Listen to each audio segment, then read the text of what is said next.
Tips with Toni. Tips with Toni. All about nutrition from your favorite dietitian. Everything you need to digest in your mind. Tips with Toni. Tips with Toni. Making you healthier one bite at a time. With Toni. Woo. Hello, and welcome to the Tips with Toni podcast. I'm Toni Marinucci, your registered dietitian, helping you get healthy one bite at a time. So, if you've been following along on Instagram, Facebook, listening to some of my most recent podcasts, then you know that I was not feeling well. I was super fatigued. I was bloated. I was just not myself for months on end, literally months on end. And I ignored it. I, for a long time, was just like, oh, maybe it's my period. Sorry if it's TMI for those who are listening. Maybe I just left my full-time job working for another company, then working to myself full-time. So I was like, maybe I'm just transitioning. Maybe I'm getting sick and coming down with something. I just had the flu, which what I thought was the flu, and now I know it was mono. Whatever. I just kept making all these excuses, but I really was not feeling well for months. And I learned a lot from this experience, and that's kind of what I wanted to teach you guys today. I have 3 things that, now that I know that it's mono, what mono has taught me, and this whole experience that I've learned from this whole experience. And the number one thing that I really, really want to stress to you guys is get help. I so badly wanted to figure this out on my own. I so badly thought that I knew that I could fix myself and I knew it was happening. And it wasn't until that I said, you know what? No, I can't do this alone. I need to get help, that I actually went to the doctor. I wasn't going to go to the doctor. I went to the doctor, although it took me 3 doctor's visits and 3 different doctors. I finally had got a diagnosis because the first time I went, the blood work came back, everything was fine. They're like, you're completely normal. But I knew in my soul, I'm like, there's no way that this is normal. I knew that me not feeling motivated and not exercising and not doing my normal day-to-day things for me was definitely not normal. So I'm happy that I didn't take no for an answer, and I went back and I went for more testing.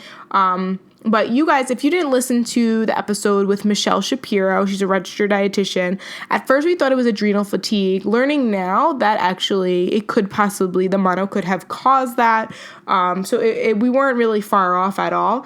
But regardless, if I never reached out for help for her, I could have still been suffering with these symptoms today. And so although I had to, get a diagnosis, I think, to clear my mind because I was so afraid and scared and frustrated and I didn't know what was happening. I think that helped my mind mentally a lot. But from a physical level, I was able to heal a lot faster because I decided to actually slow down and pay attention and really honor my body. My body was telling me to slow down, and I would kind of follow it, kind of listen to it, almost to the point where, because honestly, I was so tired that physically I couldn't push if I wanted to. But then there was times where I knew that my body was telling me to rest, and I was like, no, just push. And I think that I've really learned, any lesson, right? The number one lesson I've learned is to, when you don't know what's wrong and you're feeling scared and you're frustrated, stop trying to do it alone. Okay? Get help, get support. There are people there who understand you, that've been there, that can get you through and can help you heal along the way. Obviously, we need to kind of know a root cause, but to be honest, there's a lot of people you might relate to this. You might be wondering, like, why can't I lose this weight? Why is it not coming off? There might be a medical condition. There could be a thyroid condition, but to be honest, most of the time, that's not it. It's usually just a lack of education and knowing what foods to eat and the proper portions, and all these different things that can affect that. So regardless, though, to be honest, someone with I get this a lot of people that might have polycystic ovarian syndrome or hypothyroidism, weight loss is very challenging with these conditions. But at the end of the day, the way to help with the weight management is going to be pretty similar to anyone else. It's not going to be majorly drastic whether you have a diagnosis or not. There's certain things that we need to take into consideration, but the action steps are pretty much the same. So very similar to with my situation. Regardless, I didn't really have a root cause. I didn't know what was happening, but there was still something that I can do to help relieve some of that anxiety, stress, and frustration along the way. So if you're struggling, please don't do this by yourself. Get a professional. If you've been struggling with your weight loss journey or just you're not quite sure what's happening with you, please know that I am here for you to support you. You can email me TipsWithToni@gmail.com. And I would be more than happy to get a better understanding of like where you're at, what you're struggling with, and help you come up with ways to get you on the right path, okay? You can never go wrong with reaching out for help when you reach out to the right people. So that's number one. You want to reach out to the right people, reach out to professionals, right? I didn't just go out to anyone. I got into 3 different doctors and a registered dietitian to help me through my journey, okay? So make sure that you get help if you're struggling. You're not meant to do life alone, all right? So that was lesson number 1. And lesson number 2 is it's not happening to you, it's happening for you. When this all was happening to me, I was like, oh my gosh, what terrible timing. Like, I'm not going to lie to you guys. My business, although it's doing well. My business is doing well. I'm able to, help more people because I'm not working for my other company, right? All of those things. But when I tell you I was sleeping in between client check-ins whenever I could, I was not doing what I would normally do in my business to move it forward.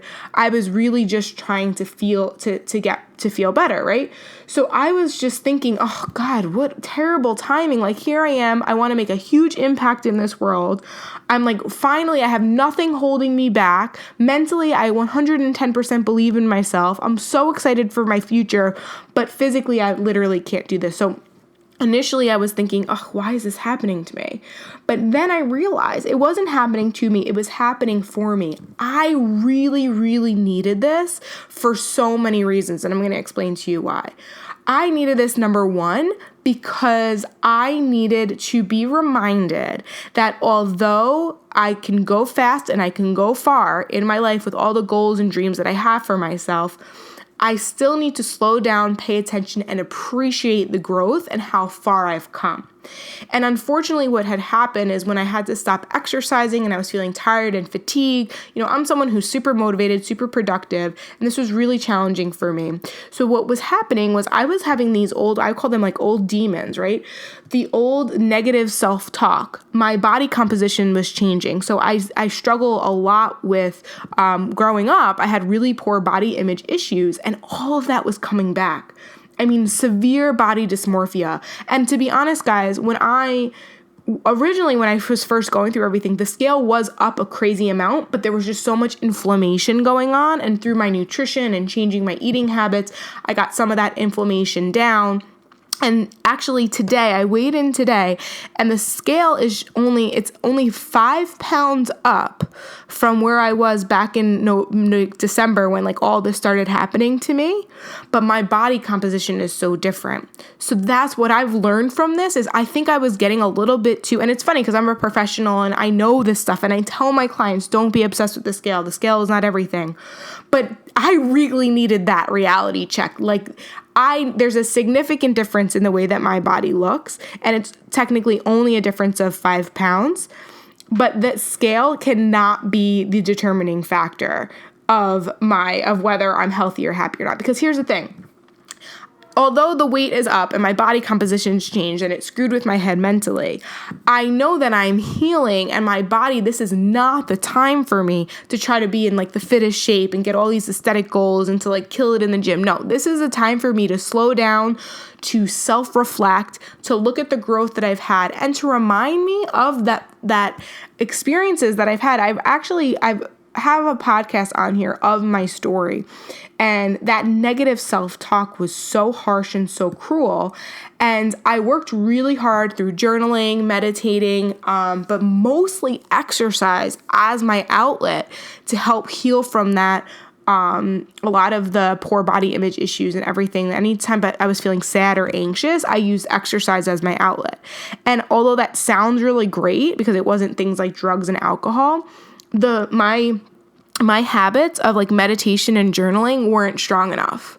Like I've realized that through now, it's that like 5 minutes of meditating in the morning and a quick little journal entry in the morning is not really enough for what I needed, considering all the deep demons that I've struggled with as a kid. And so this whole time, like, if I couldn't work out for my outlet. If I was feeling anxious or sad or depressed over the fact that like I wanted to progress and I felt limited in my abilities, rather than beating myself up about it, or rather than going to the gym, to be honest, as a way to heal, I didn't want to beat myself up about it in my head. So I had to write. I had to meditate. I had to remind myself, what am I grateful for? And to recognize that this wasn't happening to me, it was happening for me. I know a lot of you who are listening probably feel similar to this situation. You have probably looked in the mirror and not liked what you saw. You have probably been frustrated with yourself by you feel like you're doing all the right things and not making progress. You've probably felt like whatever you're doing isn't good enough, okay? These were the types of feelings that I was feeling. And to be honest, it's been a really long time since I've had those thoughts. I kind of know people are struggling with this, but I was a little bit disconnected. And as crazy as this sounds, I'm actually grateful that this happened to me because it reminded me of how painful some people, the pain a lot of people are going through. And knowing that I have overcome it, I can overcome it, but I'm not done overcoming it. I'm never going to be done overcoming it. There's going to be some days, guys, you look in the mirror and you're not going to love what you see. That's that. You're not going to completely love your body. Okay. I definitely need to do another podcast about the body positive movement and healthy at every size, because to be honest, I think it's a little bit BS in the sense that, yes, we can love our body at every stage of the journey and we can appreciate for what we have, but we're not always going to love it. And to also think that we can love it without taking care of it, that's not happening. So I got a little bit off in a tangent, bringing it back here. Anyways, I realized it wasn't happening to me. It was happening for me. It was helping me to relate to you guys, if you're listening, just so you know, I know the struggle, it sucks, okay? It really, really sucks, but there are ways you can get out of it. Lots of self-reflection. You guys know I go to therapy every week, so speaking to a professional once again, so having my therapist through this whole situation was really, really helpful. Talking about it with the right person, writing in my journal for a lot longer than when I used to do.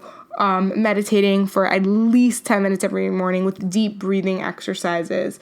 These are really, really helpful in my journey. So that was lesson number 2 that I learned. And lesson number 3, the biggest takeaway of all, I would say for all of you guys, is I had to go back to basics, okay? So today is day 1 of me recommitting to exercise. I'm finally feeling better. But to be honest, after I exercised, I also took an 1.5-hour nap. So my body is still not 100%, and that's okay. I have to remind myself that I'm not going to be able to go right back to that fit person that was in the gym 5-6 days a week, that was crushing it, killing it, loving my progress, loving my goals, obsessed with the journey. Like I was so excited. I felt so great. But if I keep comparing myself to the old me, I'm never going to feel like what I'm doing is good enough. So instead, I have to remind myself that I'm going back to the basics, right? Today I didn't even run. I ran 1.5 miles and then I walked a little bit. I did some body weight exercises. I was going to do weights and I did some body weight exercises. And I just paid attention to how my body felt. And tomorrow I'm going to do the same thing. But if I need rest, I'm going to rest. And I'm going to do it slowly. A lot of people, when you first start out, you're super excited, super gung-ho, and you want to crush it, you want to kill it, you want to be in the gym, 5-6 days a week. But we know that's not realistic. Your body needs time to readjust. And I need time to readjust. What I went through is mentally I've learned so much. So I don't want to go back to that quickly back to hustling and killing it in the gym all the time, because I need to remind myself I need to stay grounded. I need to be present. I need to check in with my feelings. And if I go right back into filling my schedule with exercising 5 to 6, 7 days a week, then that's not going to happen. So I'm slowly easing my way back. And the biggest thing that I've learned is that I have to stop comparing myself to the old me. I know a lot of people struggle with comparison syndrome. They are, I know for me, to be honest, I remember going for walks because I couldn't run, watching people run and being really upset and really jealous because I just wanted to run, but I knew that I couldn't because if I did, it would knock me out for the next week or so. And so I would struggle with comparison in that sense. But the main comparison syndrome I was experiencing was with myself. I kept saying, and in my therapy sessions, I kept saying, but the old me would have done this, the old me would have done that. And my therapist had to remind me, like, okay, that's your mind bringing you back to your past, but like, what can you do right now? Like, look what you're able to do right now. And to reminding me that this wasn't happening to me, it was happening for me, to help me to grow, and to realize that although exercise is super important and healthy for your body and mind, it is not the only outlet you want to have in place. So I really needed to have that reminder, and now I'm going back to the basics. And although I want to go 100%, I know I need to go slow and build my way back up. So once again, guys, these are the 3 things that Mono taught me, and I hope it teaches you something. Number 1, get help. If you're struggling, please reach out. You guys know I have a one-on-one nutrition coaching program. It's a 6-month commitment to, although it seems like a long time, 6 months is the fastest way, believe it or not, for you to get to your goals so you don't have to worry or struggle and stay in that place of not knowing what's wrong, feeling frustrated and scared, and really get to the end result and commit to healthier living. So if you're interested in working with me, you want to get help, and you want to fill out an application, www.tipswithtoni.com/coaching. Lesson number 2, reminder for you guys, it's not happening to you, it's happening for you. If you're struggling right now, it's not over yet. There is a light at the end of the tunnel. It's going to end soon, and there's going to be a lesson and a gift for you there that you can it's going to help you help yourself or allow you to help others.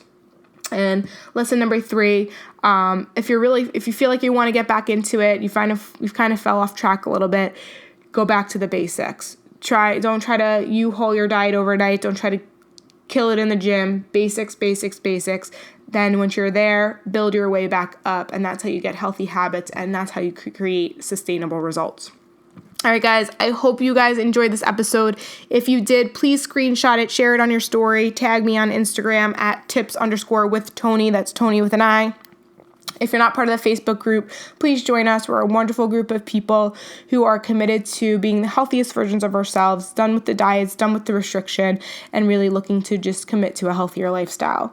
That's it for me today. Thank you so much for listening. This is Toni Marinucci, your registered dietitian, helping you get healthy 1 bite at a time.